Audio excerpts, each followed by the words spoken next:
Hey everyone, welcome back to our channel ESF Standards. In this lecture, we are going to discuss about the important questions of Introduction to Artificial Intelligence. Subject code ನೋಡೋದಾದ್ರೆ BAI654D. Okay. In this lecture, I will going to tell you everything pin by pin. Okay.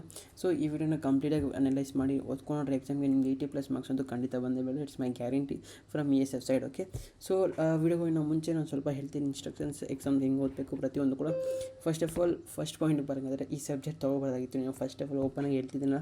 If you compare to the other subject SDG ಆಗಿರಲಿ, ಪ್ರತಿ renewal energy, data communication, digital communications, ಪ್ರತಿ ಸಬ್ಜೆಕ್ಟ್ಗೂ easy ಇದೆ. Project management ಎಲ್ಲ if AI ಎಂತಕ್ಕೆ ತೊಗೊಂಡ್ರೆ most of the students ಬಂದುಬಿಟ್ಟು AI ಬಂದುಬಿಟ್ಟು AI core subjects AI CS AML ಅವರೆಲ್ಲ ತೊಗೊಂಡೇ ಇರಲ್ಲ ಈ ಸಬ್ಜೆಕ್ಟ್ನ. ಮೋಸ್ಟ್ ಆಫ್ ದ ಸ್ಟೂಡೆಂಟ್ಸ್ ಯಾರು ತೊಗೊಂಡಿರ್ತಾರೆ ಅಂದರೆ CS ಮತ್ತು ECE ಮತ್ತು ತ್ರಿವಲಿ ಅವರು ಮತ್ತು ಸಿವಿಲ್ಲು, ಮೆಕ್ಯಾನಿಕಲ್ ಸ್ಟೂಡೆಂಟ್ಸ್ ತುಂಬ ತೊಗೊಂಡಿದ್ದಾರೆ. ಬಿಕಾಸ್ ಆ ವೈಬ್ನ ಎಕ್ಸ್ಪೀರಿಯೆನ್ಸ್ ಮಾಡೋಣ ಅಂತ. But it's okay. AML ಸ್ವಲ್ಪ ಜನ ತೊಗೊಂಡಿರ್ತಾರೆ, ಬಟ್ ನಾಟ್ ಮೋರ್, ಆಯಿತಾ. So it's okay. ಆ AML ಕೋರ್ ಸ್ಟೂಡೆಂಟ್ಸ್ CS ಇರ್ತಾರಲ್ಲ ಅವರೆಲ್ಲ ಬಂದುಬಿಟ್ಟು ಮೆಕ್ಯಾನಿಕಲ್ ಸಬ್ಜೆಕ್ಟ್ಸ್ಗೆ ಹೋಗ್ತಾರೆ. ವೈ ಬಿಕಾಸ್ ಅವ್ರಿಗೆ ಇಲ್ಲೇ ಸಾಕಾಗಿದೆ, ಇಷ್ಟೊಂದು ಪ್ರೆಷರು ಅಲ್ಲಿ ಕೂಡ ಮಾಡೋದು ಬೇಕಾಗಿಲ್ಲ. ಬಟ್ ನೀವು ತೊಗೊಂಡಿದ್ದೀರ, ಇಟ್ಸ್ ಓಕೆ. ಸೊ ಏನು ಮಾಡೋಕ್ಕಾಗಲ್ಲ. ESF ಇದೆ, ESF ಪ್ರತಿಯೊಂದು ಹೇಳುತ್ತೆ ನಿಮಗೆ. ನೋಡಿಟ್ಟು ಅವರೇ. ಬಟ್ ಏನಂದರೆ ಎಂತಕ್ಕೆ ಹಂಗೆ ಹೇಳಿದೆ ಅಂದರೆ, first of all SCI human centered ಎಯಿಂದ ಕ್ವಶನ್ಸ್ ಬರುತ್ತೆ. ರೀಇನ್ಫೋರ್ಸ್ಮೆಂಟ್ಸ್ ಕ್ವಶನ್ಸ್ ಇಲ್ಲಿಂದ ಬರುತ್ತೆ. ಆರ್ಟಿಫಿಷಿಯಲ್ ಇಂಟೆಲಿಜೆನ್ಸ್ 4th ಸೆಮ್ AMLಗೆ 4th ಸೆಮ್ಮಿಂದ ಕೂಡ ಕಂಪ್ಲೀಟಾಗಿ ಪ್ರತಿಯೊಂದು ಇದು ಬರುತ್ತೆ. ಮತ್ತು NLP 6th sem natural language process ಇಲ್ಲಿಂದನೂ ಕ್ವಶನ್ಸ್ ಬರುತ್ತೆ. ಮತ್ತು 3rd ಸೆಮ್ಮಿಂದನೂ ಬರುತ್ತೆ.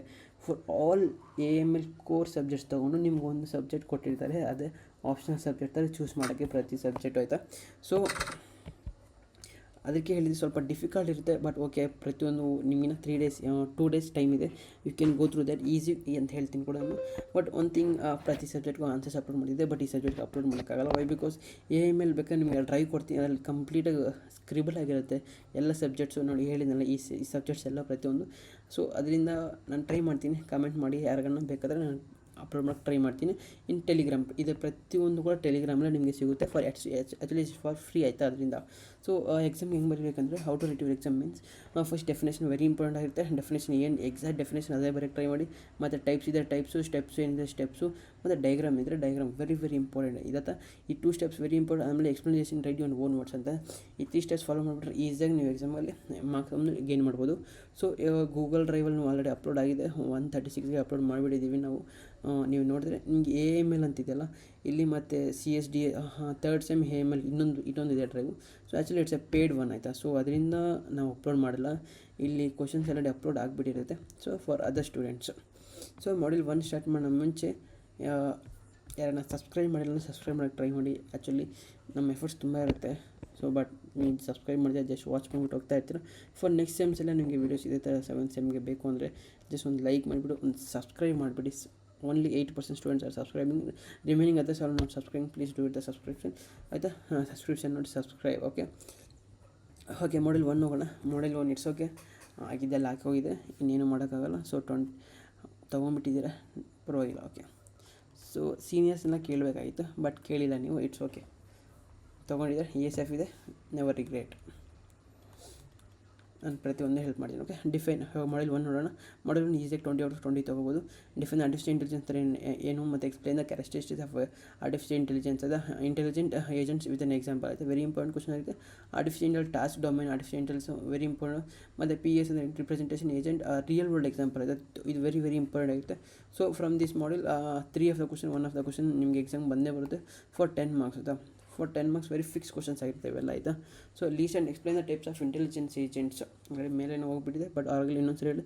ಮತ್ತು ಇದು breadth first search, depth first search very important ಆಗಿರುತ್ತೆ. ಸೊ ಅಂಡರ್ಸ್ಟ್ಯಾಂಡ್ ಈ ಟಾಪಿಕ್ಸ್ನ ನೀವೇನಂದರೆ ಅಂಡರ್ಸ್ಟ್ಯಾಂಡ್ ಅಂತ ಹೇಳಿದ್ದೀನಲ್ಲ, ಈ ಅರ್ಥ ಮಾಡ್ಕೋಬೇಕು ಇಷ್ಟು ಟಾಪಿಕ್ಸ್ ಅಂದರೆ ಏನು ಅಂತ. ಮತ್ತು ಡಿಸ್ಕ್ರೈಬ್ ಎಷ್ಟು ಅಲ್ಗೋರಿದಮ್ ಹೌದು combines to cost of heuristic very important. ಹಂಗೆ ಕಷ್ಟನೂ ಇರುತ್ತೆ ಈ ಸಬ್ಜೆಕ್ಟು, ಮೀನ್ಸ್ ಈ ಕ್ವಶನ್ ಕೂಡ ಅಷ್ಟೇ. So if you want answers I will provide. Okay. ಮತ್ತು ಪ್ರಾಬ್ಲಮ್ ಪಜಲ್ ವಾಟರ್ ಜಗ್ ಮೇಲೆ ಒಂದು problem, jug 1 jug 2. Actually some of the students ನೀವು ಏನಾಗಿದೆ ಅಂದರೆ ನಿಮಗೆ ಲ್ಯಾವೆಲ್ ಆಗಿದೆ ಅಂದ್ಕೊತಿದ್ದೀನಿ. Most of the students jug problem, second program ಬರುತ್ತೆ, ಅದರಲ್ಲಿ ನೀವೆಲ್ಲ ಕಲ್ತ್ಕೊಂಡಿದ್ದೀರ ಅನ್ಕೊತಿದ್ದೀನಿ. So 2nd or 3rd I think somewhere, ಆಯಿತಾ. 8 ಪಜಲ್ ಪ್ರಾಬ್ಲಮ್ ತುಂಬ ಈಸಿ ಇದೆ, ಆಯಿತಾ. ಅದು ಇಟ್ಸ್ ಈಸಿ ಪ್ರಾಬ್ಲಮ್ ಅಂದರೆ 8 ಪಜಲ್, ಆಯಿತಾ. ಸೊ ಅದರಿಂದ 1 2 3 list and different types of intelligence ಇದೆ. ಈ ಏನು ಕ್ವಶನ್ಸ್ ಇದೆಯಾ 1 2 3 4 ಕ್ವಶನ್ ಮಾತ್ರ. 1 ಕ್ವಶನ್ ಮಾತ್ರ ಫಿಕ್ಸ್ ಕ್ವಶನ್ ಬಂದೇ ಬರುತ್ತೆ. for 10 marks. You can get easily in model 1 20 out of 20 marks. Okay, model 2 ಹೋಗೋಣ. ವೆರಿ ಈಸಿ ಇದೆ ಆಯಿತಾ. ನೀವು ಓದಬೇಕಷ್ಟೇ, ಬಟ್ ಓದೋಕ್ಕೆ ಅರ್ಥ ಮಾಡ್ಕೊಂಡು ತುಂಬ ಕಷ್ಟ ಆಗುತ್ತೆ. ವೈ ಬಿಕಾಸ್ ಅದರ್ ಬ್ರಾಂಚಸ್ ಅಲ್ವಾ. ಸೊ ಅದರಿಂದ what are the components of first order logic, explain the each of the example, ಮತ್ತು define the first order logic and explain the syntax semantics with an example. Explain the KR means knowledge representation, AI different types of ಮತ್ತು knowledge representation techniques with example ಆಯಿತಾ. So ಇಷ್ಟು questions ಏನಿದೆ 1 2 3 of the question, one of the question will go in to come your exam for I think 10 marks. Model 2 is 10 marks. So some of the times they can also 7 series ಹಾಕಿದ್ರೆ ಈಸಿಯಾಗಿ out of four ಬಂದುಬಿಡುತ್ತೆ. 10 series ಆದರೂ ಕೂಡ ಸ್ವಲ್ಪ implementation, but same answers questions ಇರುತ್ತೆ. ಓಕೆನಾ. Discuss the forward chaining and backward chaining reasoning. It's a fix question, very important ಆಯಿತಾ. Explain the representation of using law, KR representation ಮತ್ತು resolution of product logic algorithm with example. Okay, ಈ 3 of the question, 1 of the question will come for exam. ಅದು ಇದೇ ಒಂದೇ ಬರುತ್ತೆ, forward chaining, backward chaining. So it's very important for 10 marks. You can will get easily in model 2 20 out of 20 marks in model 2. If let's ಇದೆ model 3. ಇವಾಗವರೆಗೂ ಯಾರಾಗಲೂ subscribe ಮಾಡಿಲ್ಲ ಅಂದರೆ please subscribe ಮಾಡಿ. ನಮ್ಮ videos ಇಷ್ಟೊಂದು ಇಲ್ಲವರೆಗೂ ನೋಡಿದ್ದೀರಾ, ನಿಮಗೆ ಸ್ವಲ್ಪ ಕಂಟೆಂಟ್ ಏನೋ ಅರ್ಥ ಆಗ್ತಿದೆ. ಸೊ ಅದರಿಂದ ನಾವು ಚಾನಲ್ನ ಫಾಲೋ ಮಾಡ್ತಿದ್ದೀರಾ, ಪ್ಲೀಸ್ ಸಬ್ಸ್ಕ್ರೈಬ್ ಮಾಡಿ ಆಯಿತಾ.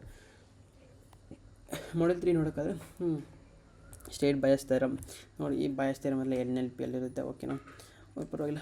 Base theorem, solve the problem using a Bayes theorem, ಮತ್ತು define quantifiers, explain the quantifiers with an example ಇದೆ. Explain symbolic reasoning of uncertainty with example. In this 3 of the question ಇಲ್ಲೇ ಮುಗಿಯುತ್ತೆ. Actually according to the syllabus ಈ 3 topics ಎಲ್ಲ ಮುಗಿದೋಗಿದೆ ನಿಮಗೆ entire syllabus third ಮಾಡೆಲಿಂದ. Chapter 6 and 7 ಅನಿಸುತ್ತೆ. So ಇಲ್ಲೇ ಮುಗಿದೋಗುತ್ತೆ. ಬಟ್ ಆಲ್ಸೋ ನಾನು ತುಂಬ ಕ್ವಶನ್ಸ್ ಕೊಟ್ಟಿದ್ದೀನಿ, ಓದೋಕ್ಕೆ ಟ್ರೈ ಮಾಡಾಯಿತು. ವೆರಿ ಇಂಪಾರ್ಟೆಂಟ್ 10 marks ಬಂದೇ ಬರುತ್ತೆ ಈ ಮಾಡೆಲಿಂದ. ಸೊ ಮಾಡೆಲಿಂದ ಆ ಕ್ವಶನಿಂದ 3 ಆಫ್ ದ ಕ್ವಶನ್. ಮತ್ತು what are the logic programming, explain the appropriate example and uncertainty belief approaches of deal in the same the explain the appropriate reasoning, very important ಆಗುತ್ತೆ. ಮತ್ತು Bayesian belief network, very important. Symbolic reasoning of statistical reason.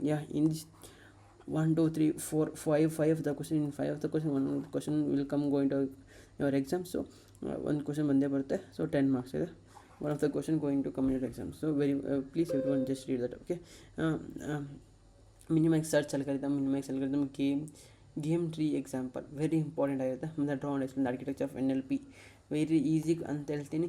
ಪ್ರತಿಯೊಂದು easy ಇದೆ, ಹಂಗೆ ಓದಬೇಕು. ಓದ್ರೆ ನಿಮಗೆ ತುಂಬ easy ಆಗುತ್ತೆ. Very easy subject ಅಂತ ಹೇಳ್ತೀನಿ. For 10 marks you can easily get from 3 of the questions ಆಯಿತಾ. ನೆಕ್ಸ್ಟ್ ಮಾಡಿ explain the alpha beta pruning algorithm of with AI, very important. Alpha beta ಇದು ಅಷ್ಟೇ ಸೇಮ್, ಮತ್ತು ಇದು ವೆರಿ ಇಂಪಾರ್ಟೆಂಟ್ ಆಗುತ್ತೆ ಆಯಿತಾ. Steps of NLP with advantages disadvantages ಏನು ಅಂತ ಅರ್ಥ. ಮತ್ತು ಇನ್ನೊಂದು ಸಮಥಿಂಗ್ ಇಸ್ ಚಾಲೆಂಜಸ್ ಅಂತಿರುತ್ತೆ. ಚಾಲೆಂಜಸ್ ಇದಿದೆ. ಓಕೆ, ಚಾಲೆಂಜಸ್ ಬಂದುಬಿಟ್ಟು ಸ್ಪೆಲ್ಲಿಂಗ್ ಕರೆಕ್ಷನು, ಡಿಕ್ಷನರಿದು, ಮತ್ತು ಲೈಕ್ ತುಂಬ ಓನಾಗಿ ಬರೀಬೇಕಾಗುತ್ತೆ ನಿಮಗೆ. ನೋಡಿ, ಓಲ್ಡನ್ ಡೇಸಲ್ಲೆಲ್ಲ ಡಾಕ್ಯುಮೆಂಟ್ಸ್ ಎಲ್ಲ ಮ್ಯಾನ್ಯುವಲ್ ಚೆಕ್ ಮಾಡಬೇಕು. ಇವಾಗ AI ಇಂದ ಆರ್ಟಿಫಿಷಿಯಲ್ ಇಂಟೆಲಿಜೆನ್ಸಿಂದ ಸ್ಪೆಲ್ಲಿಂಗ್ ಕರೆಕ್ಷನ್ ಆಗಲಿ, ಪ್ರತಿಯೊಂದು ಡಾಕ್ಯುಮೆಂಟ್ ವೆರಿಫಿಕೇಷನ್, ಪ್ರತಿಯೊಂದು ಅಡ್ವಾನ್ಸ್ಡ್ ಆಗ್ತಿದೆ. ಸೊ ಅದ್ರ ಮೇಲೆಗಡೆ ತುಂಬ ಬರೀಬೇಕಾಗಿರುತ್ತೆ. ಅಪ್ಲಿಕೇಶನ್ಸು ಪ್ರತಿಯೊಂದು ಈಸಿ ಇದೆ ಅನ್ಕೊತಿದ್ದೀನಿ. ಸೊ ನೀವೆಲ್ಲರೂ ಓದ್ತಿದ್ದೀರ ಅಂತಿದ್ದೀನಿ. So in this 4 of the question, 1 of the question will come for exam for 10 marks. Easy question ಅಂತ ಹೇಳ್ತೀನಿ ಆಯಿತಾ. ಸೊ model 4ಅಲ್ಲಿ 20 marks ಬರುತ್ತೆ, ಬಟ್ 80 ಕೊಟ್ಟಿದ್ದೀನಿ. Why because of in case 7 series ಬಂದರೆ ಅದರಿಂದ ಕೊಟ್ಟಿದ್ದೀನಿ ಆಯಿತಾ.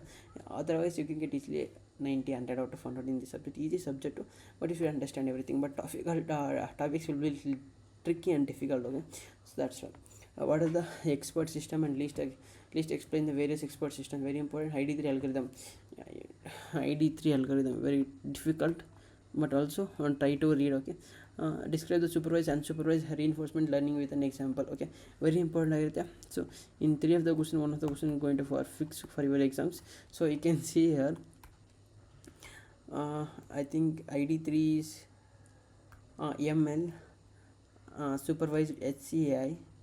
ಇಲ್ಲ ಡಿಫ್ರೆಂಟ್ ಸಬ್ಜೆಕ್ಟ್ಸ್ ಕ್ವಶನ್ಸ್ ಇಲ್ಲೇ ಕೊಟ್ಬಿಟ್ಟವ್ರೆ. Okay, discuss inductive learning with an example, analogy and derivational analogy and reinforcement learning systems ಅಂತ ಇದು ಅಷ್ಟೇ HCAI. ಓಕೆ, ಇನ್ ದಿಸ್ ಈ 3 ಕ್ವಶನ್ಸಲ್ಲಿ 14 marks ಬಂದೇ ಬರುತ್ತೆ. 7 marks ಸೀರೀಸ್ ಬಂದರೂ ಕೂಡ ಆರಾಮಾಗಿ ಬರುತ್ತೆ. 10 marks ಬರುತ್ತೆ.